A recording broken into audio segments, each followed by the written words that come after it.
In today's video, I'm going to teach you how to seamlessly set up and connect OBS Studio with Restream for your multi-platform streaming needs.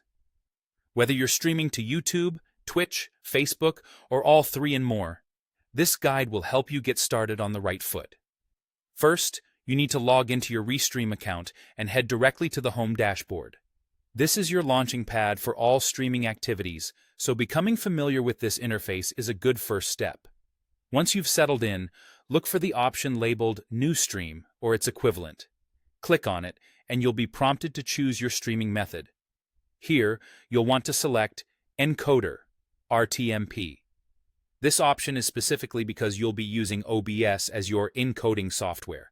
As soon as you've selected that option, Restream will provide you with two critical pieces of information: a server, often referred to as the RTMP URL, and a stream key.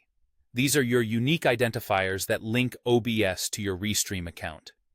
While you're here, take the opportunity to review and toggle any target channels such as YouTube, Twitch, or Facebook. Make sure that these are channels you've added beforehand to streamline the process. Once you've confirmed your channels, the next action is to copy the stream key. This key is essential for connecting OBS to Restream, and you might also wish to take note of the server URL, just in case you need it for a custom setup later. Now let's shift our focus to OBS Studio, where the magic of broadcasting happens. Open OBS and navigate to the Settings menu, then select the Stream tab. Here, under the Service drop-down menu, you could choose Restream.io if it is directly available. This option is convenient and straightforward.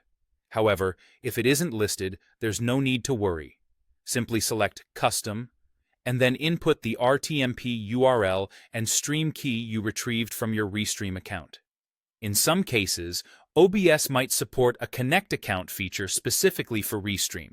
If so, this is the simplest route as it allows you to sign in directly to your Restream account without dealing with keys or URLs. Doing this streamlines the entire setup and minimizes potential mishaps like entering incorrect details. After you have input your credentials or stream key, make sure to click OK to save all your settings. This step ensures that your configurations are locked in and ready to go when you hit that Start Streaming button. And there you have it. With OBS and Restream now linked, you're fully equipped to begin broadcasting across multiple platforms with an efficient, hassle-free setup. Happy streaming!